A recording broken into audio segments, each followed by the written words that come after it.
केदारनाथ मंदिर भगवान शिव को समर्पित भारत का एक प्रमुख और प्राचीन तीर्थ स्थल है।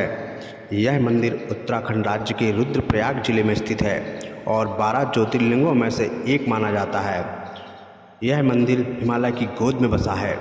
महाभारत के युद्ध के बाद पांडवों को अपने भाई बंधु और गुरुओं की हत्या का पाप लगा। इस पाप से मुक्ति पाने के लिए वे भगवान शिव की शरण में गए, परंतु भगवान शिव पांडवों से नाराज थे, इसलिए वे उनसे छिपते छिपते उत्तराखंड आ गए और गुप्त काशी में जाकर छिप गए। जब पांडव शिव को ढूंढते हुए गुप्त काशी पहुँचे तो शिव ने खुद को नंदी बैल के रूप में परिवर्तित कर लिया और भाग गए, लेकिन भीम ने एक विशाल रूप धारण कर लिया और 2 पहाड़ियों के बीच खड़े होकर सभी पशुओं को पकड़ने की योजना बनाई। तब भगवान शिव बैल के रूप में छलांग लगाकर जमीन में धंसने लगे। भीम ने बैल की पूंछ पकड़ ली, लेकिन शिव जमीन में समा गए। शिव की पीठ की आकृति जमीन पर रह गई और वहीं पर केदारनाथ मंदिर की स्थापना हुई। शिव का अन्य भाग अलग अलग जगहों पर प्रकट हुआ।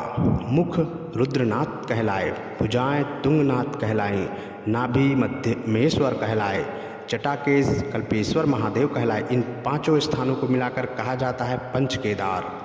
ऐसा माना जाता है कि मूल मंदिर का निर्माण पांडवों ने किया था। बाद में 8वीं शताब्दी में आदि शंकराचार्य ने इसका पुनर्निर्माण कराया और वहीं उन्हें समाधि भी मिली। मंदिर भारी पत्थरों से बिना सीमेंट के बना है और इसके चारों ओर बर्फीली पहाड़ियाँ हैं। 2013 में उत्तराखंड में भीषण बाढ़ और भूस्खलन आया था, जिससे हजारों लोग मारे गए, हजारों लोग बेघर हो गए, परंतु चमत्कारिक रूप से केदारनाथ मंदिर को कोई नुकसान नहीं हुआ। कहा जाता है कि एक बड़ी चट्टान मंदिर के पीछे आकर अटक गई, जिसने बहते पानी को मंदिर से टकराने से रोक दिया। यहाँ भगवान शिव केदार के रूप में पूजे जाते हैं। केदार का अर्थ होता है दया करने वाला। यह स्थान 4 धाम यात्रा का एक प्रमुख भाग है। यहाँ आने से व्यक्ति को पापों से मुक्ति और मोक्ष की प्राप्ति होती है। केदारनाथ मंदिर केवल एक धार्मिक स्थल नहीं, बल्कि आस्था, शक्ति और भक्ति का प्रतीक है।